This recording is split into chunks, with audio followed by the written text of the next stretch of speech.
आपको स्मरण दिला दूं, ये काशी मेरी है और आप मेरे दास, इसलिए आपकी नियति यहाँ काशी में बंधी है। अवश्य, परंतु मैं भी आपको स्मरण दिला दूं काशी नरेश देवोदास कि मैं देवत्व त्याग चुका हूं। अब मैं महादेव नहीं,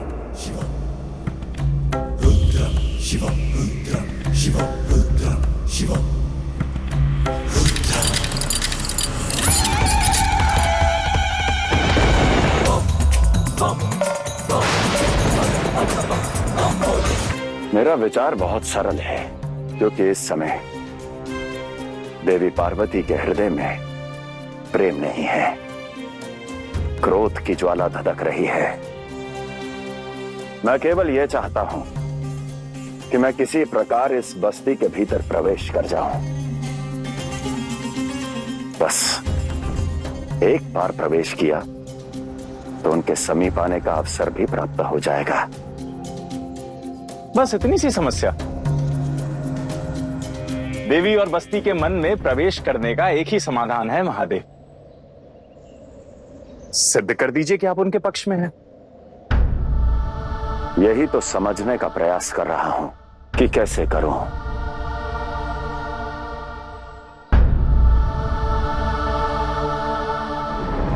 देवी, मुझसे महादेव की अवस्था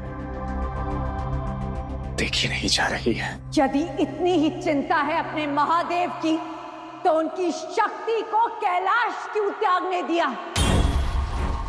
सृष्टि के संचालक है ना आप, तो क्यों त्यागने दिया शिव को काशी?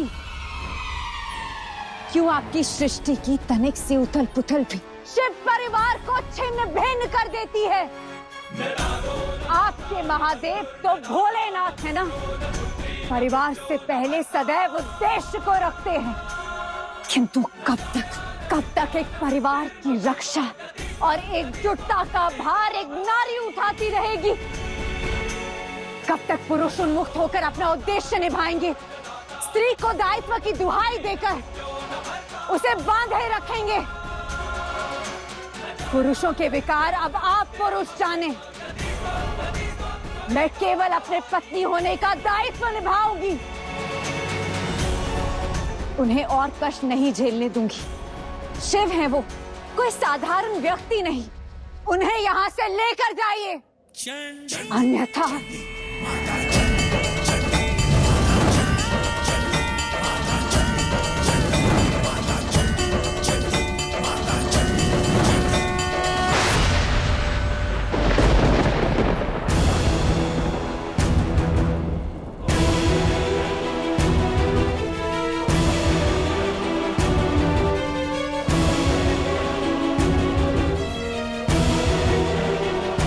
नारायण, आपको ज्ञात है महादेव कहाँ है? हाँ देवराज। तो फिर हमें वहां ले चलिए, इससे पहले कि स्थिति बिगड़े। महादेव को पुनः कैलाश लौटना होगा। हाँ नारायण।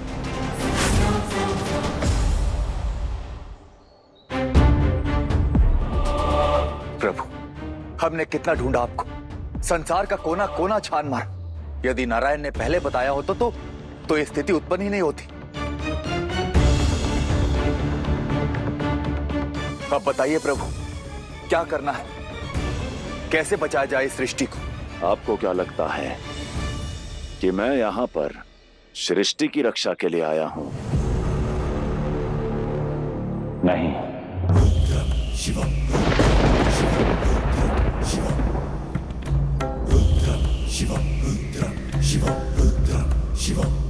शिव कौन है इंद्रदेव? क्योंकि मैं शिव नहीं हूं। मैं अपना देवत्व त्याग चुका हूं और मैं केवल एक साधारण मनुष्य हूं जो अपनी पत्नी के लिए यहां पर आया है।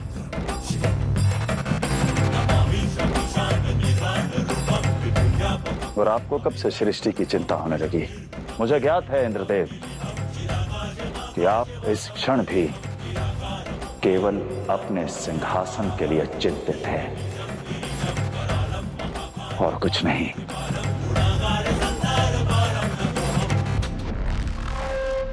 क्षमा कीजिए महादेव, किंतु हम आपको ऐसी दशा में नहीं देख सकते। महादेव, हम सब मिलकर बचाएंगे सृष्टि को, माता को मनाएंगे और उन्हें पुनः कैलाश लेकर आएंगे। पर महादेव, एक पत्नी का स्थान तो पति के साथ ही होता है ना, इसमें विडंबना कैसी? यदि आप चलेंगे तो माता अवश्य आएंगी। चंद्रदेव, इसी प्रकार की विकृत सोच पतन का कारण बनती है एक संपूर्ण युग का। और आप ही बताइए, क्यों एक पुरुष एक स्त्री के उद्देश्यों का सम्मान नहीं कर सकता?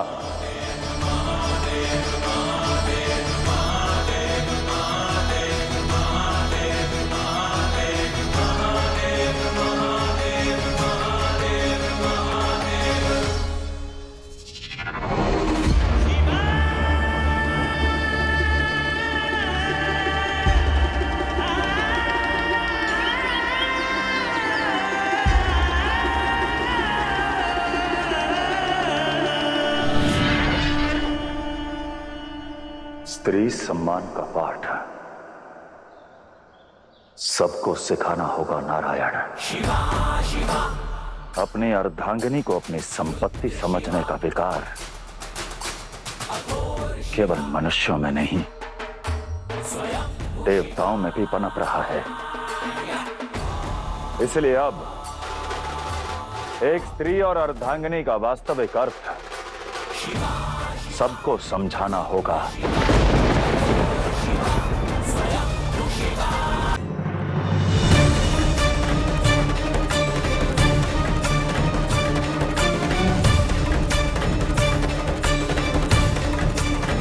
और मेरा परिचय है साची, इंद्राणी।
नहीं चाहिए तुम स्त्रियों की सहायता। मेरे पास हर यज्ञ का सार और हर मंत्र का प्रहार है।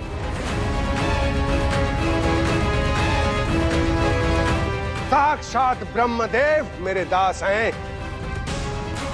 इनके मंत्रोच्चारण से मैं अपना ये यज्ञ पूर्ण करूंगा।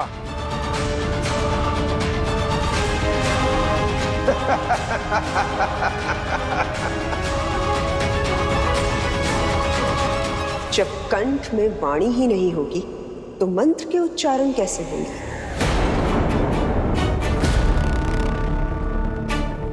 मैं ब्रह्मदेव की पत्नी देवी सरस्वती हूं। हर यज्ञ की चैतन्य हूं, वाणी की स्वामिनी हूं, मंत्रों के शब्द हूं। मेरे बिना तुम ये यज्ञ संपन्न नहीं कर पाओगे, क्योंकि मैं किसी की दासी नहीं हूं।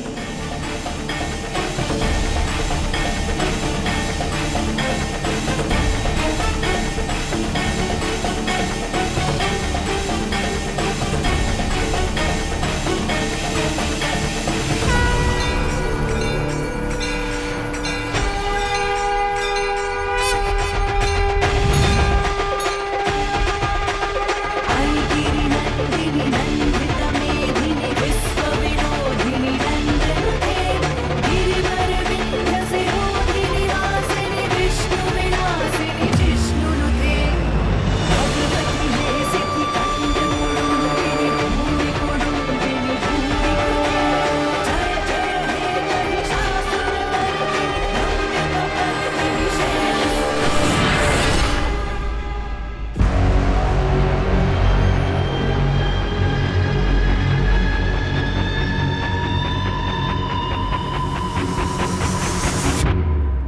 जिनके पति मेरे दास हैं, उनकी पत्नियों ने मेरे अपमान का दुस्साहस किया है।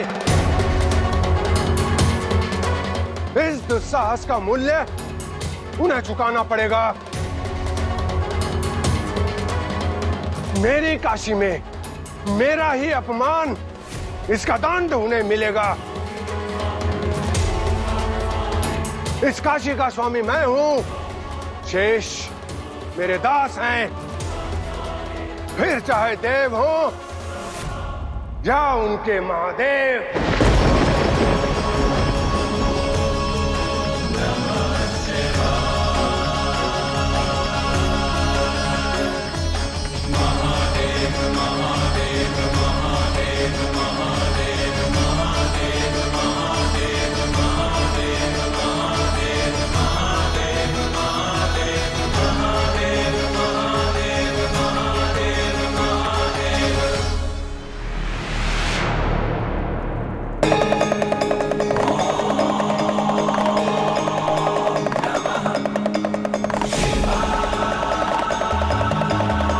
महादेव,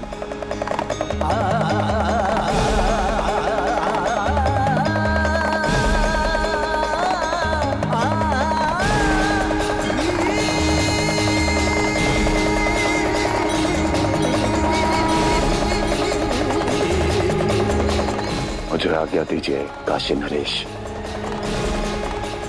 मैं चलता हूं। क्या? नहीं, आपको स्मरण दिला दूं, ये काशी मेरी है और आप मेरे दास। इसलिए आपकी नियति यहां काशी में बंधी है।